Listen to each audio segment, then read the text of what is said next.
নমস্কার বন্ধুরা, recruitment update YouTube চ্যানেলে সকলকে স্বাগত জানিয়ে আজকে 4/4/2024, যদিও এটা গতকাল জারি করা হয়েছে নোটিশ। সেটা হচ্ছে 2024-এর যে লোকসভা ভোট রয়েছে বিভিন্ন রাজ্যে।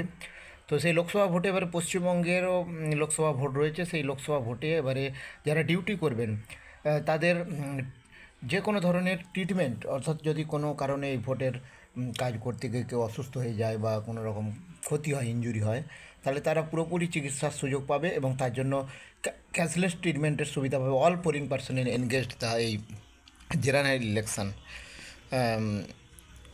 জেনারেল ইলেকশন অফ হাউস, অর্থাৎ লোকসভা ভোটের জন্য। দেখুন, সেটাই লেখা রয়েছে, large number of employee diploid, যারা লোকসভা তে নিযুক্ত থাকবে তারা হচ্ছে অল পোলিং পার্সোনেল ফল সিক মিট এনি অ্যাক্সিডেন্ট, বা কেউ যদি অসুস্থ হয়ে যায় বিভিন্ন কারণে ইলেকশন ডিউটিতে যেয়ে, তাহলে সেক্ষেত্রে তারা এই সমস্ত ক্যাশলেসের সুবিধা পাবে। ক্যাশলেস মেডিকেল ট্রিটমেন্ট স্কিম 2014 অনুযায়ী কারা কারা পাবেন এখানে দেখতে পাচ্ছেন রয়েছে। অল সিকিউরিটি পার্সোনালও পাবে এবং এর জন্য হসপিটাল লিস্টও দিয়ে দিয়েছে। আরও ডিটেলস এখানে রয়েছে, আপনারা ভিডিওটা পজ করে একটু দেখে নেবেন। আর এখানে এমপ্যানেলড হসপিটাল লিস্ট এখানে রয়েছে, দেখুন।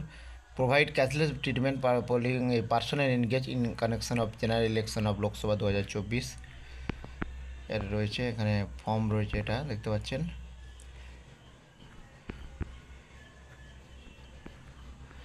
তো এই হচ্ছে হসপিটাল লিস্ট এখানে রয়েছে, আপনারা ভিডিওটা পজ করে একটু দেখে নেবেন কোনখানে কি রয়েছে। পুরো অ্যাড্রেস এখানে রয়েছে, কোথায় কোথায় আপনারা চিকিৎসা করাতে পারেন যদি এটা হয়, সমস্যা হয়, কেউ যদি অসুস্থ হয়ে থাকে বা কেউ যদি কোনো অ্যাক্সিডেন্ট বা কোনো রকম গুরুতর অসুস্থ হয়, সেক্ষেত্রে এই পোলিং পার্সোনাল ভোটে ডিউটি করতে গিয়ে, তাহলে কিন্তু তারা এই ক্যাশলেস ট্রিটমেন্টের সুবিধা পাবে বিভিন্ন প্রাইভেট হসপিটালে, এই লিস্টেড যে হসপিটালগুলোতে রয়েছে সেখানে। তো যাই হোক, এই গুরুত্বপূর্ণ নোটিফিকেশনটা আমি শেয়ার করলাম, আরও আপডেট পেলে অবশ্যই শেয়ার করব।